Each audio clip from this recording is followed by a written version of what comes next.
Oke, Assalamualaikum warahmatullahi wabarakatuh. Salam sejahtera bagi kita semua. Perkenalkan, nama saya Mukhtar Edi Susila. Kalian bisa manggil saya Pak Mukhtar. Untuk lebih lengkapnya, saya akan perkenalkan diri lewat CV saya. Berikut CV saya. Oke, ini nomor HP saya, ini nomor HP, dan ini nomor WA saya. Background saya adalah statistik, S1, S2-nya itu statistik, lulusan dari Institut Teknologi 10 November. Oke, ini background saya. Terus saya juga pernah memiliki experience kerja sebelum menjadi seorang pengajar di Indonesia. Saya pernah bekerja sebagai data scientist dan actuary. Nah, ini kurikulum vitae saya.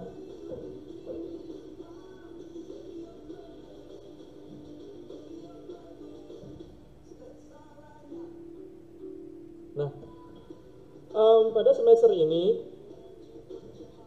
saya akan mengajar kalian statistik, dan kemungkinan besar nanti saat perkuliahan kalian akan saya ajarkan beberapa aplikasi statistik. Tapi yang wajib adalah SPSS gitu. Tidak semua pertemuan pakai SPSS, tapi ada beberapa nanti akan menggunakan SPSS.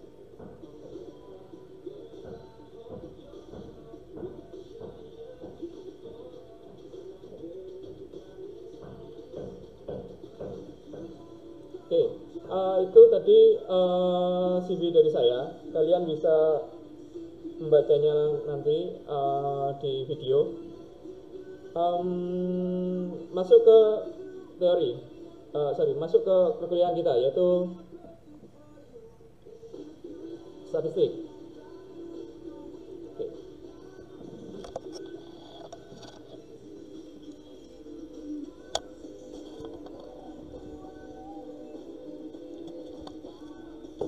Oke, untuk pertemuan pertama, sebelum kita masuk materi, akan saya sampaikan beberapa kontrak perkuliahan untuk 1 semester ke depan. Oke, ini materi yang akan saya sampaikan kepada Anda semuanya. Ada 1, 2, 3, 4, 5, 6, 7, 8, 9, 10, 11, 12, 13, 14. Ada 14 pertemuan. Setiap akhir sesi sebelum UTS ada aplikasi SPSS. Begitu juga sebelum UAS ada aplikasi SPSS. Jadi totalnya ada 12 materi. Karena yang 2 pertemuan nanti digunakan untuk aplikasi SPSS kayak gitu. Oke. Untuk pertemuan pertama yaitu mengenai pengertian umum statistika. Terus selanjutnya ya meringkas data, yaitu distribusi frekuensi dan penyajian grafik. Kalau materi yang kedua ini saya rasa kalian sudah pernah mendapatkan waktu perkuliahan SMA. Selanjutnya deskripsi data, ukuran pemusatan, ini juga pernah dapat di SMA. Ukuran dispersi dan skewness, teori probabilitas, distribusi probabilitas diskrit dan kontinu. Habis itu kita main-main sama aplikasi SPSS. Nah, setelah itu kalian akan mendapatkan ujian tengah semester, yaitu UTS. Oke. Materi sebelum UTS menurut saya yang paling susah adalah teori probability. Itu menurut saya ya. Nanti coba aja dijalani aja dulu. Oke. Setelah UTS kalian akan mendapatkan materi pendogaan secara statistik. Nah, ini baru bagi kalian. Nanti harus belajar ekstra setelah UTS karena ini setelah UTS materinya baru semua. Dan saya rasa ini awam bagi kalian, masih awam. Oke, selanjutnya pengertian hipotesis dan prosedur menguji hipotesis. Nah, ini selanjutnya menguji hipotesis sampel besar, 1 rata-rata dan 2 rata-rata. Terus menguji hipotesis sampel besar, 1 proporsi dan 2 proporsi. Menguji hipotesis sampel kecil. Yang terakhir analisis varian satu arah. Nah, Kebanyakan setelah UTS nanti itu lebih banyak menguji beda.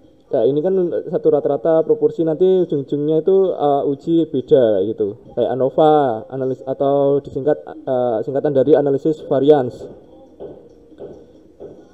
Itu kalian akan dapat nanti setelah UTS.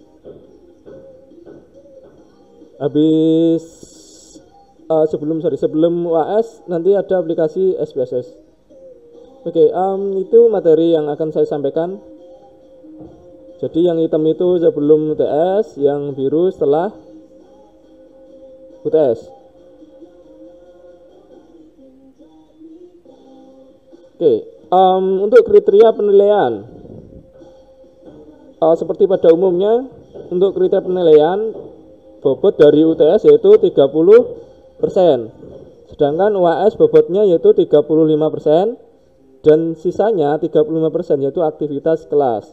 Nah, karena ini sistemnya kemungkinan besar satu semester ke depan yaitu menggunakan metode daring, jadi aktivitas kelas yaitu meliputi diskusi, tugas, kuis, absen. Nah, untuk absen sendiri karena sistemnya daring, kalian saya anggap datang apabila mengumpulkan tugas. Jadi nanti setiap akhir pertemuan akan saya kasih tugas, dan tugas tersebut saya upload di e-learning Stasia dan kalian bisa mendownload sendiri dan dikerjakan.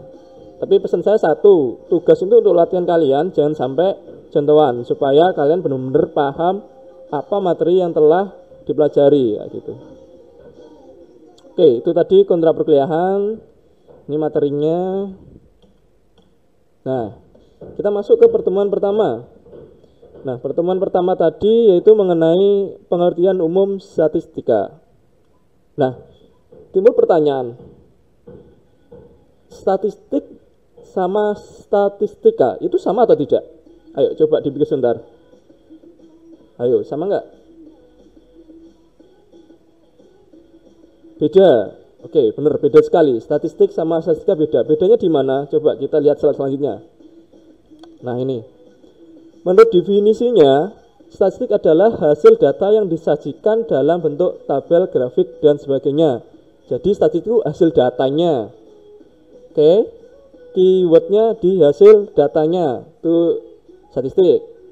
Kalau statistika adalah metode ilmiah mengenai cara untuk mengumpulkan, mengelola, menganalisa penyajian data. Oke. Kalau statistika itu serangkaian kegiatan ya seolah-olah ya, mengumpulkan, mengelola, menganalisa, penyajian data itu adalah statistika. Kalau statistik itu hanya hasil dari kelolaan, menurut saya kelolaan dari data itulah statistik kayak gitu. Nah, dilihat dari tujuannya, statistik itu pengelolaan hasil data sehingga lebih mudah diinterpretasikan dan digunakan untuk tujuan tertentu. Kalau statistika mendapatkan gambaran dari sekumpulan data yang sudah dikaji sehingga dapat ditarik kesimpulan. Oke. Untuk selanjutnya bisa kalian baca sendiri. Tapi perlu dicatat, statistik sama statistika itu beda. Oke, paham? Bedanya di mana tadi? Oke, statistik hasil data. Kalau statistika itu serangkaian kegiatan mengenai data kayak gitu. Nah, itu untuk detailnya bisa dibaca sendiri di definisinya gitu. Oke. Nah, statistika itu dibagi menjadi dua. Apa aja? Yaitu statistika deskriptif dan statistika inferensia. Oke. Kalau deskriptif itu lebih ke profiling data, yaitu metode statistika yang digunakan untuk menggambarkan data yang telah dikumpulkan. Oke. Yang kedua, statistika inferensia itu metode yang digunakan untuk mengetahui tentang sebuah populasi berdasarkan suatu sampel. Jadi bisa dikatakan inferensia itu pendekatan dari sampel untuk mengetahui profil dari si populasi. Nah, kembali lagi ke materi yang akan kita pelajari satu semester ke depan. Oke, statistika deskriptif sama inferensia. Nah, dari materi ini yang ikut ke deskriptif atau bisa dikategorikan dari statistik deskriptif, yaitu adalah meringkas data, deskripsi data, ukuran, dispersi dan skewness. Ini masuk ke statistika deskriptif. Sedangkan kalau yang udah masuk ke pendudukan cari hipotesa ya, kayak gini, yang setelah UTS ini itu masuk ke inferensia kayak gitu. Oke, lanjut lagi ya. Jadi deskriptif itu cuman profiling, kalau inferensia itu kayak pendekatan, kita menggunakan suatu sampel untuk menduga suatu populasi, itu inferensia. Dan biasanya nanti kalau inferensia itu ada uji-ujinya kayak gitu. Misalkan H0-nya apa, nanti H1-nya apa. Nah, itu nanti kita akan pelajari kayak gitu. Oke, selanjutnya populasi versus sampel. Nah, populasi itu apa? Sampel itu apa? Nah, ini ada ya, ada tulisannya ya. Oke, populasi adalah sebuah kumpulan dari semua kemungkinan orang-orang, benda-benda, atau ukuran keterkaitan dari hal yang menjadi perhatian. Sedangkan sampel adalah, gampangnya sampel itu bagian dari populasi, kayak gitu ya.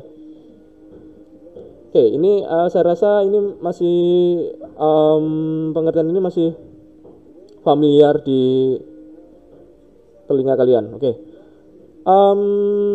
kalau secara simbol biasanya nanti kalau kalian mengerjakan persoalan statistik, simbol dari populasi sama sampel itu beda. Contohnya untuk jumlah dari populasi itu dilambangkan dengan N, sedangkan jumlah dari sampel itu N kecil. Terus untuk rata-rata itu untuk populasi yaitu mu. Kalau rata-rata dari sampel itu X bar. Varians dari populasi dilambangkan dengan sigma, itu bacanya sigma ya, sigma kuadrat. Kalau varians dari sampel itu dilambangkan dengan S kecil dikuadratkan, kayak gitu. Oke, lanjut. Nah, kalau belajar statistika pasti tidak jauh dari data. Nah, data itu apa? Ayo, data apa? Di sini tidak saya kasih pengertiannya. Ini langsung data, jenis data. Ayo, data itu apa? Data adalah sekumpulan dari suatu informasi. Nah, data kan banyak macam-macamnya, nanti di belakang kita bahas. Jadi data adalah sekumpulan dari macam-macam informasi, yaitu ya. Nah, data sendiri itu dibagi menjadi dua, yaitu data kuantitatif sama data kualitatif. Nah, di sini saya berikan contohnya tapi berupa gambar. Oke, kita ke kualitatif dulu. Nah, di sini digambarkan anak-anak sekolah ya, tapi coba lihat apa yang menjadi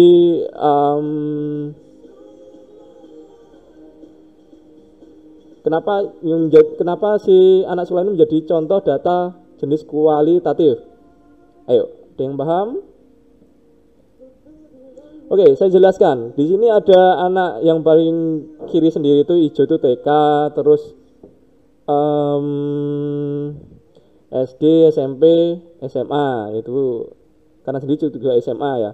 Nah, itu data kualitatif adalah data yang hanya membeda dan bisa jadi ada tingkatan. Jadi jenis data kualitatif itu pembeda, itu misalkan ya tidak, itu masuk ke contoh data kualitatif. Terus apa ya, jenis kelamin laki-laki perempuan itu masuk data ke kualitatif. Terus ini contoh data kualitatif yang ada tingkatannya, yaitu tingkatan anak sekolah, yaitu TK, SD, SMP, SMA, itu contoh dari data kualitatif. Paham apa itu data kualitatif? Nah, berbeda lagi dengan data kuantitatif. Oke, data kuantitatif itu apa? Di sini saya kasih gambar, ada mobil, ada peta. Oke, sebelumnya data kuantitatif itu dibagi dua juga, yaitu discrete sama continue. Oke, discrete itu apa? Continue itu apa? Oke.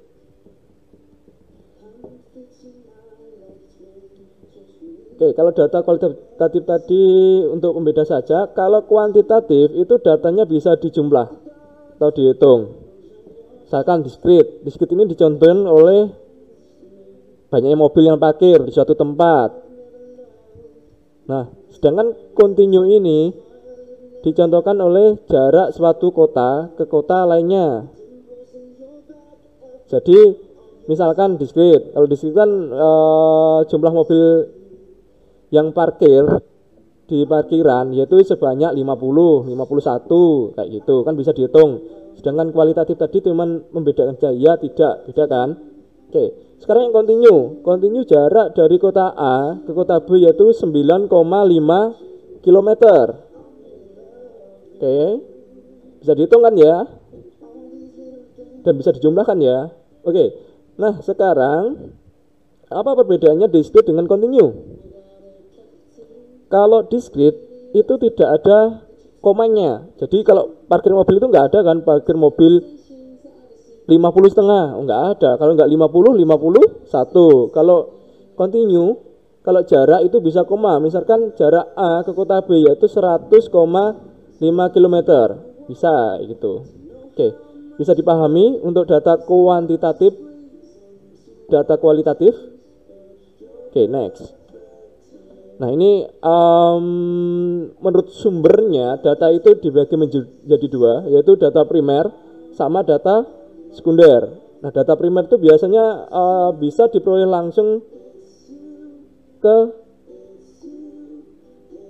objeknya. Misalkan data yang diperoleh melalui survei atau interview itu langsung ngambil datanya ke objek penelitiannya.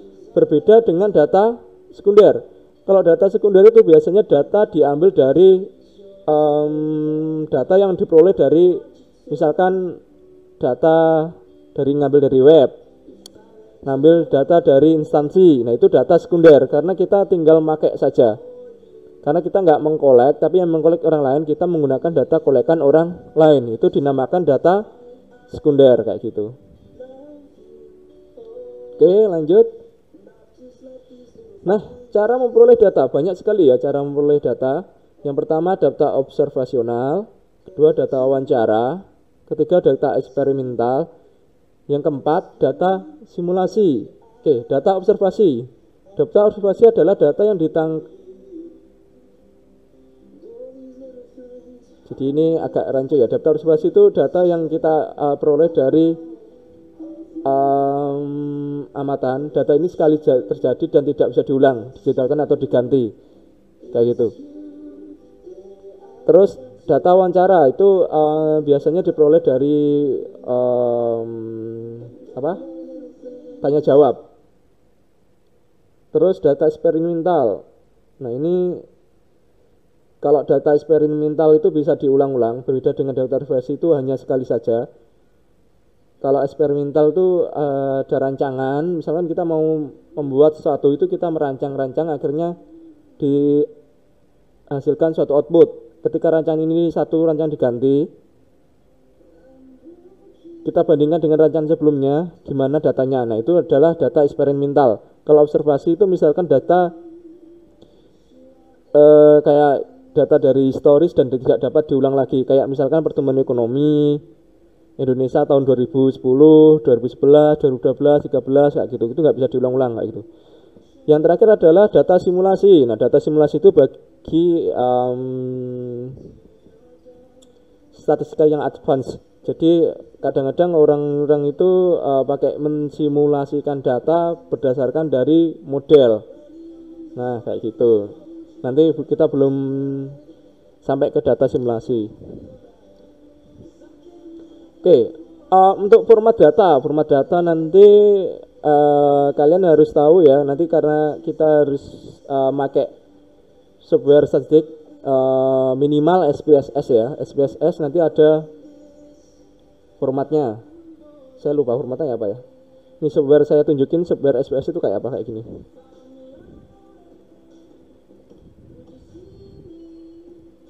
Ini saya pakai versi 21. Nah ini namanya software SPSS. Nah, kurang lebih nanti kalian harus bisa juga ya menggunakan software ini. Oke, ini nanti saja. Nanti itu ada banyak ini metodenya itu apa, mau dipakai apa gitu. Oke, kembali lagi ke sini ya. Nah, data kualitatif nanti bisa formatnya itu SPSS, SAS, Microsoft Excel, XML dan lain-lain itu bisa semua. Data kualitatif Microsoft Word karena ini lebih ke ada yang teks ya, misalkan laki-laki, perempuan kayak gitu ya. Rich text format, HTML dan lain-lain. Masih banyak ya. Ini bisa dibaca sendiri. Oke. Yang ini yang geospasial itu kalau kalian nanti punya riset mengenai keterkaitan wilayah satu dengan wilayah lainnya itu nanti kalian akan menggunakan data geospasial. Formatnya tuh kayak S3. Kayak S3 itu kayak gini. Saya pernah punya, coba. Ada nggak ya? Saya bentar. Oke, udah. Nah, kayak gini. Ini software untuk data. Nah, ini kayak SHP, nanti ada SHP, formatnya itu kayak SHP kayak gini. Ini untuk yang spasial itu. Nah, kayak diklik nanti keluar peta, terus kita habis itu bisa kita analisa menggunakan regresi atau apa, terserah nanti sesuai kebutuhan. Oke, lagi materi. Nah, ini yang penting juga. Jadi sebelum kalian masuk ke materi yang lebih jauh, kalian harus juga bisa membedakan skala pengukuran. Tadi kita sudah pelajari jenis data, yaitu data apa tadi? Siapa aja jenis datanya? Nih, kuantitatif sama kualitatif. Terus kalau sumber datanya ada primer sama sekunder. Nah, yang ini yang juga penting. Skala pengukuran. Nah, skala pengukuran itu terdiri dari 4 macam. Yang pertama, skala nominal. Nah, apa itu skala nominal? Kalau skala nominal itu hanya membedakan saja. Paham? Oke, skala pengukuran nominal hanya membedakan saja. Contohnya, jenis kelamin, laki-laki, perempuan. Oke, paham? Skala ini hanya digunakan untuk memberikan kategori saja. Jadi membeda aja ya. Contohnya jenis kelamin itu. Oke. Selanjutnya skala ordinal. Oke, skala ordinal merupakan skala pengukuran yang sudah menyatakan peringkat antar tingkatan. Jadi jenjangnya setelah skala nominal yaitu skala ordinal. Di atasnya skala nominal ada skala ordinal. Jadi skala ordinal itu selain membedakan juga ada tingkatan. Contohnya yaitu jenjang pendidikan, ada SD, SMP, SMA dan seterusnya gitu. Oke, paham? Perbedaan skala nominal sama ordinal beda kan ya? Oke. Selanjutnya skala interval. Oke, skala interval merupakan skala pengukuran yang biasa digunakan untuk menyatakan peringkat untuk antar tingkatan. Jarak atau interval antar tingkatan pun sudah jelas, hanya saja tidak memiliki nilai 0 mutlak. Oke, apa itu 0 mutlak? Oke, ini contohnya. Contohnya skala interval adalah suhu. Misalkan suatu ruangan memiliki suhu 0 derajat Celcius. Oke, pertanyaannya, ada nggak suhu 0 derajat Celcius? Kalau kalian nyalain AC, suhu 0 derajat Celcius itu kerasa nggak? Ayo, kerasa nggak? Kerasa kan ya, berarti nilai 0 itu ada artinya atau ada maknanya, bukan berarti 0 itu tidak ada suhunya, itu ya. Paham? Berarti kalau kalian menyeting suhu AC kalian tuh 0 derajat Celcius itu ada suhunya, dingin kan ya 0 derajat Celcius. Oke. Selanjutnya skala rasio. Oke. Kalau skala rasio merupakan tingkatan skala paling tinggi dan paling lengkap dibandingkan skala-skala lainnya. Jarak atau interval antar tingkatan sudah jelas, memiliki nilai 0 mutlak. Ayo, oke, 0 mutlak ini dia kalau skala rasio ada 0 mutlaknya. Artinya apa? Nilai 0 mutlak berarti benar-benar menyatakan tidak ada. Oke. Saya kasih contoh untuk skala rasio. Oke. Misal tinggi badan Ronaldo adalah 190 cm, sedangkan tinggi Messi 95 cm. Pada situasi ini dapat dikatakan bahwa jarak Pada situasi ini dapat dikatakan bahwa tinggi badan Messi dengan Ronaldo adalah selisih tingginya Messi sama Ronaldo adalah 95 meter. Bisa dikatakan bahwa tinggi badan Ronaldo 2 kali tinggi badan Messi. Oke, bener nggak kalau 190 itu dibagi 2, 95? Bener ya? Bener, oke. Di sini tadi ada kata 0 mutlak. Jadi kalau tinggi badan itu 0 cm itu berarti dia itu ada nggak ukurannya? Maksudnya ada nggak? Berarti nggak ada ya? Berarti 0, berarti nggak ada ketinggiannya ya? Oke, paham? Beda lagi dengan tadi 0 derajat Celcius itu ada kan rasanya? Ada ukurannya gitu ya. Kalau tinggi badan 0 cm berarti tidak ada tingginya ya. Oke, paham? Oke, untuk memahami lagi, kalau suhu di Malang yaitu 15 derajat Celcius, sedangkan suhu di Surabaya 30 derajat Celcius. Apakah benar suhu di Surabaya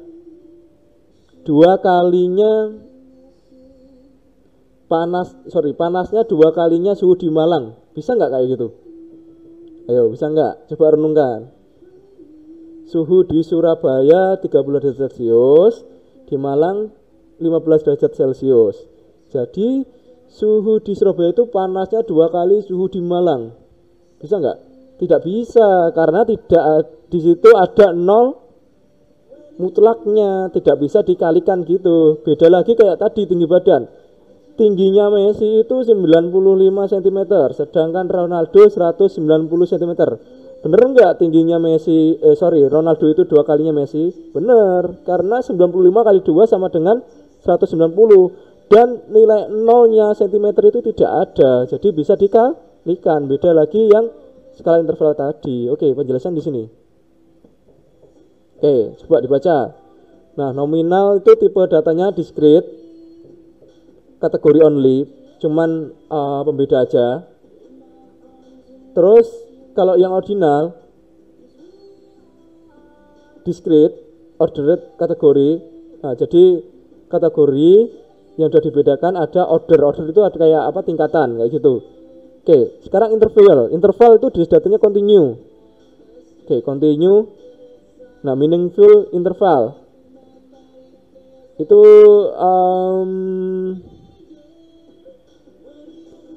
nilai nol mutlaknya itu tidak ada. Kalau rasio itu absolute zero value. Nah, ini penjelasannya ya. Nah, oke. Diingat lagi, apa tadi discrete, apa di continue? Nah, penjelasan di sini, jangan sampai lupa ya.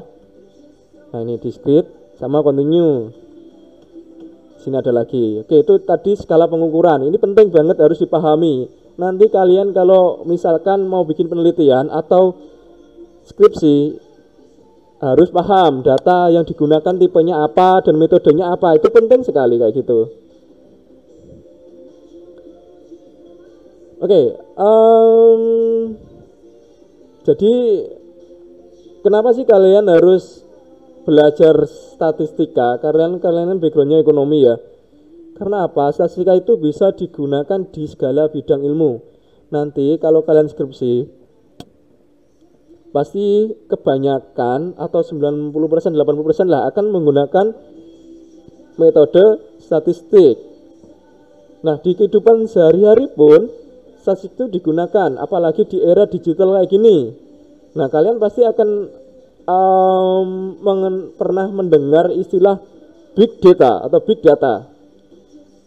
Nah, itu memakai ilmu statistik dikombin sama ilmu komputer atau komputasi.